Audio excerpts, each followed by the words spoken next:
Hello అందరికీ welcome back to Anu KR vlogs. నేను మీ అనురాధ. ఈరోజు మన ఛానల్లో రెసిపీ వచ్చేసి జొన్న పిండితో బ్రేక్ఫాస్ట్ రెసిపీని చూపించబోతున్నాను. ఇంకా నా ఛానల్ని ఎవరైనా సబ్స్క్రైబ్ చేసుకొని వాళ్ళు ఉంటే సబ్స్క్రైబ్ చేసుకోండి. జొన్నపిండి ఆరోగ్యానికి ఎంతో బలం, రుచికి రుచి, ఆరోగ్యానికి ఆరోగ్యం, కాబట్టి తప్పకుండా ట్రై చేయండి. ఇంకా ప్రాసెస్లోకి వెళ్ళిపోదాం. ముందుగా ఒక మందపాటి గిన్నెని స్టవ్ పైకి పెట్టేసుకొని ఒక 2 స్పూన్ల వరకు ఆయిల్ని యాడ్ చేసుకోవాలి. ఆయిల్ వేడైపోయిన తర్వాత ఒక 1/2 టేబుల్ స్పూన్ వరకు జీలకర్రని యాడ్ చేసుకోవాలి. జీలకర్ర కొంచెం చటపటలాడిన తర్వాత వెల్లుల్లి, అల్లంని సన్నగా తరుక్కొని వేసుకోవాలి. ఇవి కూడా వేగిన తర్వాత మనం ఇందులోకి ఒక రెబ్బ వరకు కరివేపాకుని కట్ చేసుకొని తీసుకోవాలి.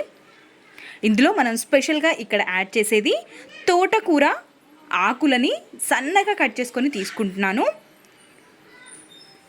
క్యారెట్ తురుము, ఆలు తురుముని కూడా తీసుకోవాలి. మీకు ఆలు ఇష్టం లేనట్టయితే స్కిప్ చేయొచ్చు. మీకు ఏ ఆకుకూర ఇష్టమైనా ఇందులోకి యాడ్ చేసుకోవచ్చు. ఈ విధంగా కలిపేసుకొని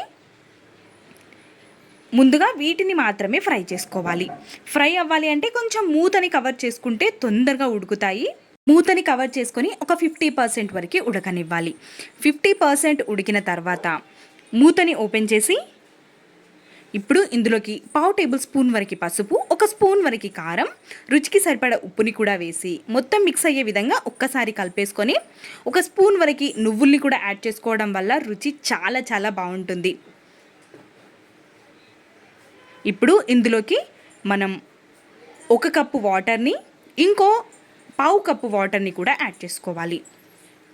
మనం 1 కప్పు పిండికి 1 కప్పు వాటర్ని, ఆలు క్యారెట్ కూడా ఉడకాలి కాబట్టి ఇంకొక 1/2 కప్పు వాటర్ని వేస్తే సరిపోతుంది. మూతని కవర్ చేసుకొని వాటర్ని మంచిగా మరగనివ్వాలి. మరుగుతున్న వాటర్లోకి ఇప్పుడు మనం జల్లించి పెట్టుకున్న జొన్న పిండిని యాడ్ చేసుకోవాలి. ఈ పిండి మిల్లులో పట్టించిన పిండి, మీరు ప్యాకెట్ పిండిని కూడా తీసుకోవచ్చు. 1 కప్పు వాటర్కి 1 కప్పు పిండి కరెక్ట్గా సరిపోతుంది. ఇప్పుడు పిండి మొత్తం దగ్గరికి వచ్చేంత వరకు పిండిని కలుపుతూ ఉడికించాలి. పిండి ఈ విధంగా దగ్గరికి వచ్చిన తర్వాత మనం స్టవ్ ఆఫ్ చేసుకొని మూతని కవర్ చేసుకొని చల్లారేంత వరకు పక్కనుంచుకోవాలి.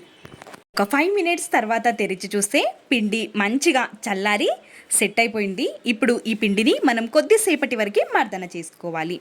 చేతికి పిండి అతుకుతున్నట్టయితే కొంచెం ఆయిల్ని అప్లై చేసేసుకొని పిండిని మెత్తగా ప్రెస్ చేసుకోవాలి.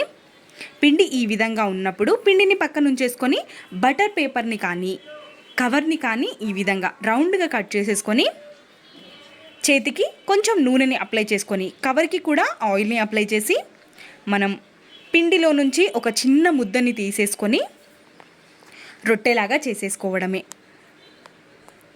విధంగా ముద్దని రౌండ్గా చేసేసుకొని కవర్ పైన పెట్టేసుకొని మెల్లిగా ప్రెస్ చేసుకొని తీసుకోవాలి. మరి మనం చపాతీలు చేసినట్ల గట్టిగా ప్రెస్ చేసినా విరిగిపోతుంది అక్కడక్కడ. కాబట్టి పైనుంచి కూడా కొన్ని నువ్వులని వేసి చూడడానికి తినడానికి చాలా బాగుంటుంది. ఈ విధంగా నువ్వుల్ని కూడా వేసి ఇంకా మరీ మందంగా కాకుండా మరీ పల్చగా కాకుండా మీడియం సైజులో ఈ విధంగా ప్రెస్ చేసేసుకొని తీసుకోవడానికి కూడా చాలా ఈజీగా వచ్చేస్తుంది.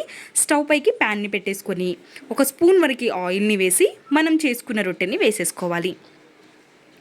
ఈ విధంగా మనం తోటకూరతో ప్రిపేర్ చేసుకుంటే చాలా హెల్త్ బెనిఫిట్స్ ఉంటాయి. కాబట్టి మీకు ఇష్టమైన ఆకుకూరని వేసుకొని చేసుకోవచ్చు.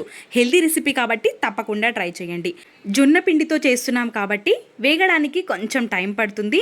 ఓపికగా చేసుకుంటే చాలా రుచిగా ఉంటాయి. మధ్యలో మధ్యలో నువ్వులు తలుగుతూ రుచి చాలా బాగుంటుంది. ఆరోగ్యానికి ఆరోగ్యం, రుచికి రుచి, కాబట్టి తప్పకుండా ట్రై చేయండి. వీడియో నచ్చితే ప్లీజ్ ఒక లైక్ వేసుకోవచ్చు కదా.